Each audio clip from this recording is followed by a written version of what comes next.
What is going on, guys? Welcome to your second HTML5 tutorial, and in this tutorial I'm going to be teaching you guys how to set up a very simple HTML5 website.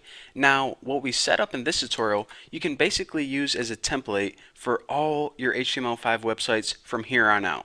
So let's go ahead and get started. The very first thing we need to do is we need to open a blank file. Now you can either click this button right here, or you can go to File New. Either way, we need a new file. Now from then, we need to save this as an HTML document. It's very important. So go to File, Save As, and I am actually saving all my crap in, I made a folder, HTML5 YouTube. So go ahead, and it doesn't matter what the name is. I'm just going to name mine Bucky, and you can either hit .html or you can find it in this list of about 6,000 things. Hypertext Markup Language File.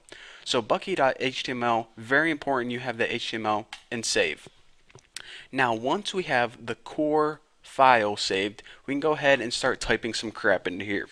Now the very first thing we need is a doc type, and before I even get started I want to mention this. I'm going to be telling you guys all the tags that we need, and if you don't even know what tags are, again I want to stress this one more time. Make sure you watch my XHTML tutorials, and once you do, you're going to understand what the heck I'm talking about. But let me go ahead and show you guys who already know a little bit about XHTML what we need in an HTML5 website. So again, like I said, we need the doc type. So doc type HTML. And that's basically all we need aside from the regular HTML tags. So how much easier is that than your XHTML huge long string of text that you need to copy from the W3 places? It's nice, clean, and simple. And don't forget your explanation point or whatever it's called. That wasn't a typo, you actually do need that. Now after that, you need your HTML tags. Now these HTML tags, in fact a lot of these tags I'm going to be typing in this tutorial, are the exact same tags that you needed in XHTML. So nothing new here, just go ahead and write your HTML tags, and anything in between here is basically our website. So your HTML tags, they actually need to be a little bit different. What you need to do is you need to add an attribute called lang, and you need to set this equal to en. This means basically what language are you using, and the language attribute needs to be set to English because I'm speaking English, that's why. So again, that's what we need to add for HTML tags. Now after that, we need, of course, the head and the body. So let's go ahead and do that right now. Go ahead. So put your header right there, and put my body. And again, these are the exact same as XHTML. So to recap one last time, in our head goes all the stuff that's kind of the information, like the title, the CSS styles, the scripts, and in our body is what the user sees. The body is like the images, the paragraphs, the text. It's where most of the stuff goes. So let's go ahead and now add something in the head of our website. The very first thing I'm going to be adding, and you need to add this to, is a meta tag to define the character set. So do that by adding meta char set and set this equal to UTF -8 or -8 -8, whatever heck you want to call it. And this is a self-enclosed tag, so you only need one.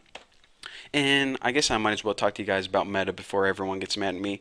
The character set is pretty much how your browser interprets characters. It's really techie stuff we don't need to worry about. You just need to copy it. But anyways, character encoding is something, like I said, we don't need to worry about. But meta tags, on the other hand, you might be seeing these a lot. These are other information that your website may need. For example, keywords, a description about your website. It's not required, but it's nice to have some of these meta tags. It's kind of like the credits at the end of the movie. You don't really need them, but it's kind of nice to have them. So that's the only meta tag that is absolutely necessary. The rest, like your keywords and description, aren't required, so I'm just going to be sticking with the basics for this tutorial. Now after this, let's go ahead and add a title. Now the title is a thing that appears at the tab or the top title bar, if you guys couldn't have guessed that. And I'm just going to name the title of this website Bucky's Website. And again, whenever we view this in a web browser, this is what's going to appear on the tab on Google Chrome. So now I think Okay, we actually have one more thing that we need to add, I forgot. And that is a link to our style sheet. And then we're just going to be adding this, previewing it, and that's the end of this tutorial. So a link is basically a reference to an outside file. So if you're saying, okay, first of all, I might as well talk you guys through these attributes. Rel stands for relative, and it pretty much means how is this link related to the website. So this is a style sheet.